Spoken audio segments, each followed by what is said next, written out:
Yeah. skill set is like marvelous, but your communication skills are 5. Yeah. How much do you think it's perceived by the others? Are they going to perceive the 10 that you are, or are they going to perceive the 5 because of your communication skills? So most of the time, they're going to think you're a 5 because you cannot communicate your skills correctly. If you're good enough, somewhere in the middle, a 7, but you're a 10, you're talented, and you cannot communicate how talented you are. So there's something that you need to work a lot on those communication skills. Maybe it's actually 7 in reality. Didn't you think about it? Mhm. Maybe he's really good and technical. Yeah, maybe there is 10, but for ordinary people, they don't care how good you technically are in general. They firstly talk to you and try to understand who you are as a human. And then only technical side comes after that. And I see a lot of people in companies who has really bad communication skills, but really good technical skills. Some of them are on top positions, and they stay there. The company doesn't want to fire them because actually they are good at their job technically, but these people never grow. Mhm. And if they improve the communication skills, they can already elevate their career to completely another level. Yeah.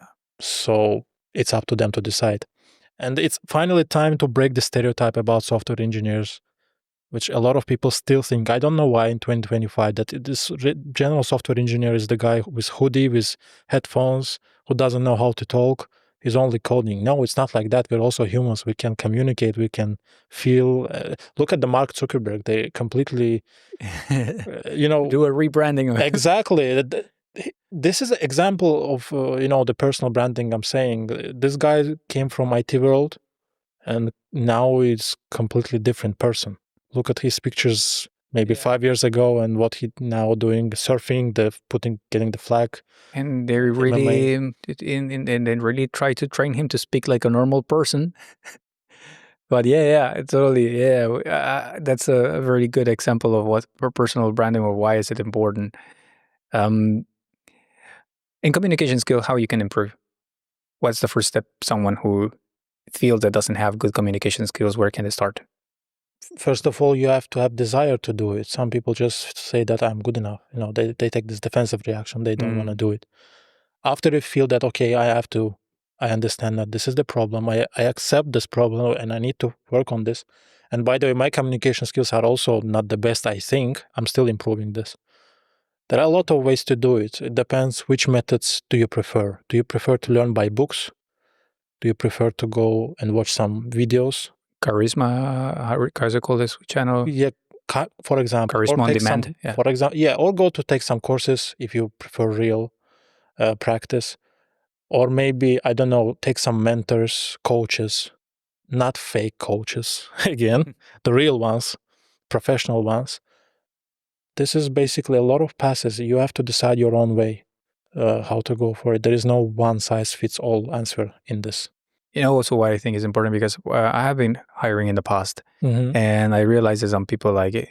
And tell me a little about yourself, your career, and they say, I worked there and there.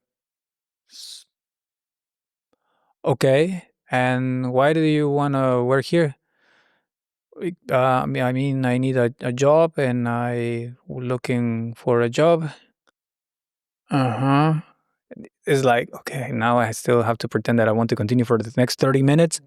So there's people who will really, and I have seen it, that are really bad at communicating. First, maybe step, yeah, like you said, to accept it, to acknowledge that, and then to try to find, an online course, a book, practice, or doing even practice interviews with a friend to tell you, hey, can you pretend to do this interview to me? And then someone who can give you feedback on how to communicate better, or to listen to this podcast as well. Absolutely. And by the way, which is the second skill after communication? Also to be able to listen and understand the information.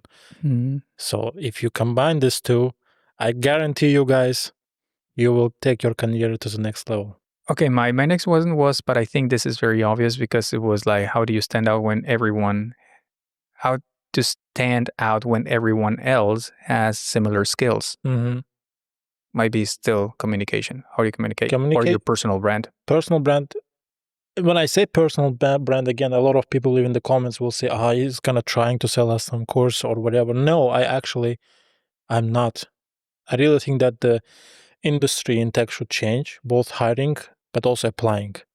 So we have problems on both sides. We have problems in the hiring process, and we have problems because candidates just think that I will apply, I will send my resume to 100 companies, and eventually someone will hire me. It's not that easy anymore as it was before COVID. And this really happened. You can just apply and maybe 2-3 days you get interview. And then in 2 weeks you got a job offer. It's not working anymore like this.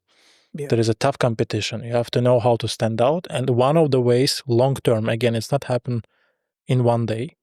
Start to do it today while you have the job.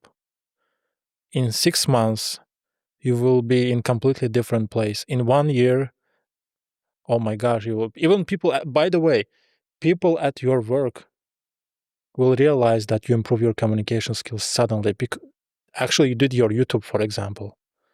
It has nothing to do with your official job, but by doing YouTube, you still improve your communication skills. You learn how to communicate. You know how to handle the stress, the pressure, the critic, and it helps you in your real work. Isn't this great? Actually, isn't this obvious to understand how great it is? It's only give you benefits. 100%. You understand the principles of attention, because attention is the new currency, and you know how important that is. And Yes. being able to communicate is being able to engage someone into a conversation or into the message, and understanding that others people's time. There's also a lot of competition for people's time. So being able to communicate effectively in the best way, to catch someone, to have good storytelling, to all of those things are very important. And you can learn that if you do some sort of content creation, but not everyone wants to Yes, of course. be that way. I would say even just to do it, but keep the videos private. I think that will give you the skill. So here's for your to-do list for the next, if you want to start this, but you're scared from this, make your first 50 videos in YouTube private. No one is going to see them. You're not sending them to anyone. Just publish it to actually see how you speak, what to improve, what to do and what not to do. And it's going to be you. No one else will see this video. Yeah. It's going to be at least something that you can start. Or if you don't want to do with video, which is totally fine, also at least start to write. Writing is also a great skill that needs to be improved. Absolutely. Yeah. 100%.